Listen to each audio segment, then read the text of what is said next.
In a small, desolate town, the local gas station was known for its late-night shifts. Clara had just started working the night shift, hoping the solitude would give her time to study. The first few nights passed uneventfully, but on the fourth night, things changed. Around 2 a.m., a heavy fog rolled in, enveloping the station. The fluorescent lights flickered, casting eerie shadows. Clara glanced at the clock. It seemed to be moving slower than usual. As she filled the soda machine, she heard the unmistakable sound of a car pulling up. The vehicle was old and rusted, its headlights piercing through the thick fog. A man stepped out, his face obscured by a wide-brimmed hat. He walked toward the station, his footsteps unnaturally quiet. Clara felt a chill run down her spine as he entered. "Can I help you?" she asked, forcing a smile. The man leaned closer, and Clara caught a glimpse of his eyes, dark and hollow, as if devoid of life. "Just some gas," he replied in a low, raspy voice. As she rang up his purchase, the man stared at her, unblinking. The silence was unsettling, and Clara felt the weight of his gaze. She quickly filled the gas can, trying to focus on her tasks. When she looked up again, he was gone, vanished without a sound. Shaking off the encounter, she resumed her duties, but the tension hung in the air. An hour later, the fog thickened even more, and she noticed strange noises outside, whispers like distant conversations carried by the wind. Suddenly, the front door swung open, slamming against the wall. Clara's heart raced as she turned to see the man again, this time with a group of shadowy figures behind him. They were all dressed in dark clothing, their faces obscured. "Fill up the tanks," he ordered, his voice echoing ominously. Clara stumbled back, but they advanced. She grabbed the phone to call for help, but the line was dead. Panic surged through her as she realized she was completely alone. The figures surrounded her, and the man stepped closer. "You shouldn't have taken this shift," he whispered. "The night belongs to us." The lights flickered violently, plunging the station into darkness. Clara's breath quickened as she felt cold hands grasping at her, pulling her toward the door. The whispers grew louder, chanting her name.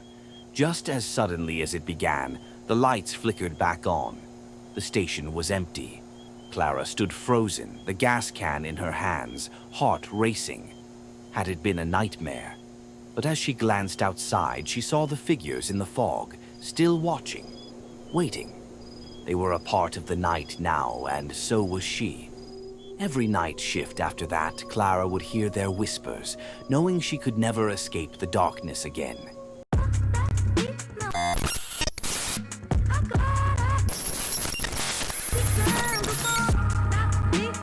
Samantha had taken a night shift at the old Rosewood Hotel, a once glamorous establishment that had fallen into disrepair.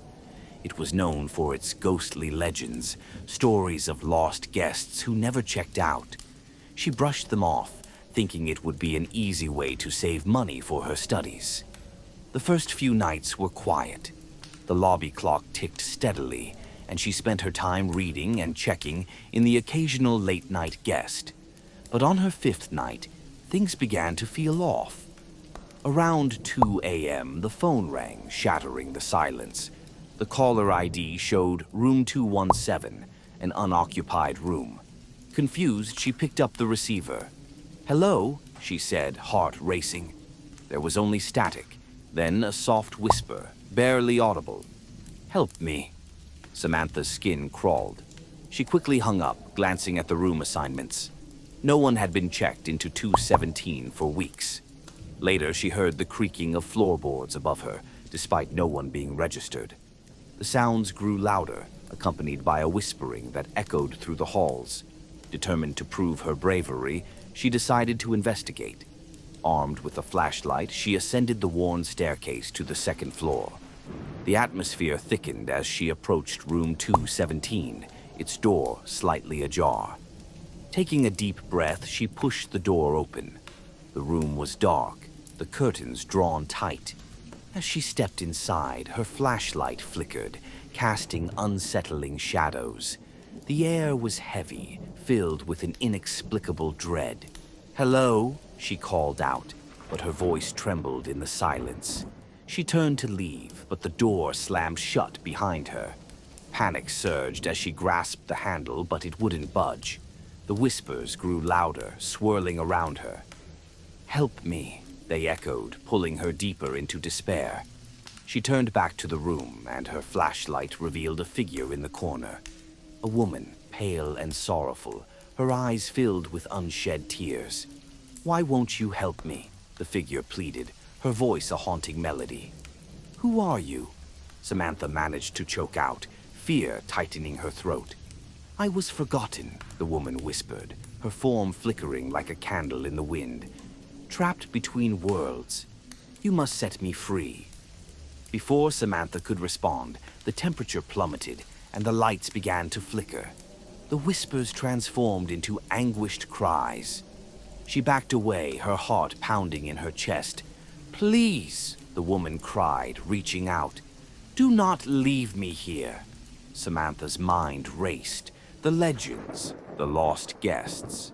She needed to act quickly. "How do I help you?" she shouted over the cacophony. "Find the key," the ghost urged, her voice barely audible over the chaos. "In the old ledger, in the basement." The room seemed to convulse as the whispers grew deafening. Samantha turned, desperate to escape. With all her strength, she threw herself against the door. It finally swung open, and she stumbled out into the hallway. Adrenaline surged as she sprinted down the stairs to the basement, the cries of the lost echoing behind her. She reached the old ledger, dusty and neglected, and rifled through its pages. There she found it, a small ornate key nestled between two records. Heart racing, she bolted back up the stairs to room 217. The door creaked open as if anticipating her return. The ghostly figure still lingered, her sorrowful eyes locked on the key. "Please, hurry," the ghost urged. Samantha approached, key in hand. "I found it," she shouted. The figure reached out, her expression shifting from despair to hope. "Unlock the truth." Samantha inserted the key into an unseen lock, and the room shook.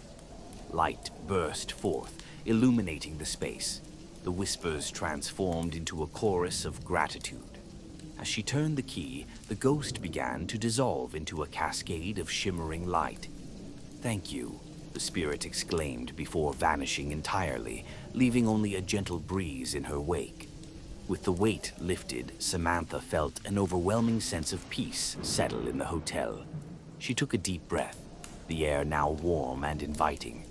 The haunted whispers faded, and she realized the hotel was free from its torment.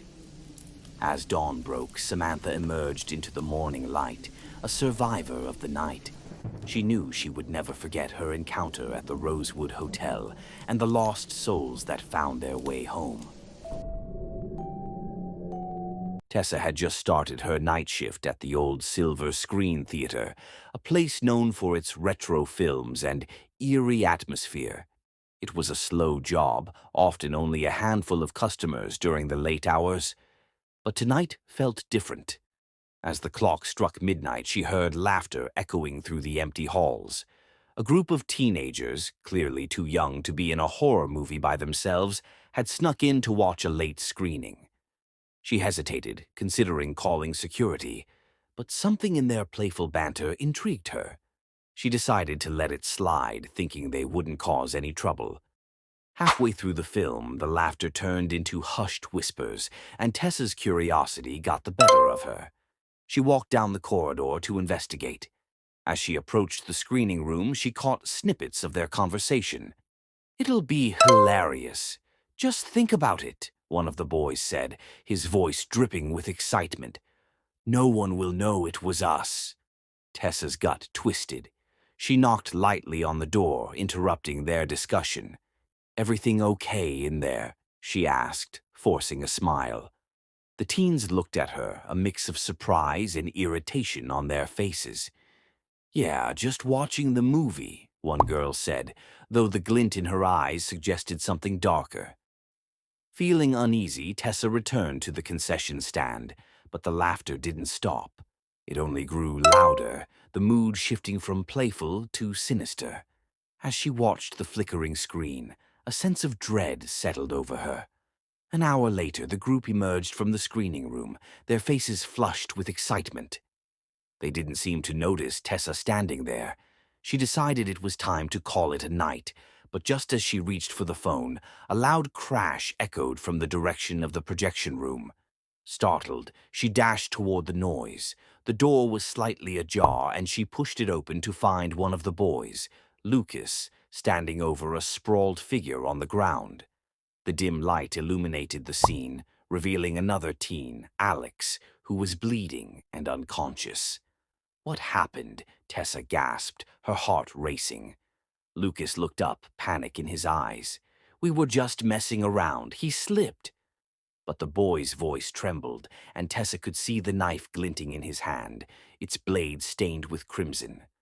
Before she could react, the others rushed in, faces contorted with fear and excitement.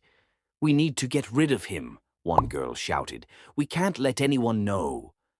Tessa's mind raced. This was no accident. They had intended to hurt him. "Call for help," she yelled, backing away from the group. But they closed in, their fear turning to desperation. "Don't!" Lucas cried, panic-stricken. "You don't understand. We can't go to jail." In a frenzy, they grabbed Tessa, pulling her back toward the darkness of the projection room. "You'll help us, or you'll be next," one of them hissed, eyes wild.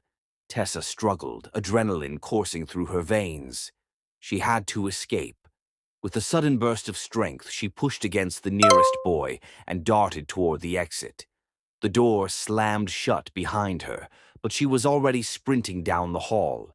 As she reached the lobby, she saw the front doors were locked and the phone lines were dead. It was as if the theater had come alive, trapping her inside. She could hear them shouting behind her, scrambling to catch up.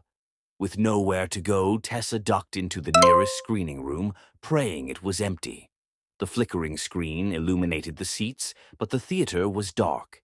She pressed her back against the wall, heart pounding as the door creaked open. The teens entered, their faces twisted with fear and rage. "You can't hide," one girl yelled. "We'll find you." Tessa's breath caught in her throat as she scanned the room. In the darkness, she spotted a fire extinguisher mounted on the wall. It was her only chance. As they drew closer, she seized the extinguisher and swung it hard against the nearest boy. He crumpled to the ground, stunned. The others hesitated, shock spreading across their faces. "Get out!" Tessa shouted, spraying the extinguisher at them. The white foam clouded the air, disorienting them long enough for her to make a break for it. She sprinted through the corridors, adrenaline pumping, and finally found an emergency exit. She burst through the door and stumbled into the cold night air, gasping for breath. Behind her, she heard the commotion of the teens, their voices growing frantic. Tessa ran, not stopping until she reached the main road, where she flagged down a passing car. As she drove away, she looked back at the looming silhouette of the silver screen theater. The laughter that had once echoed through its halls had transformed into screams of terror. She knew the night would never end for those trapped inside, haunted by their own dark deeds.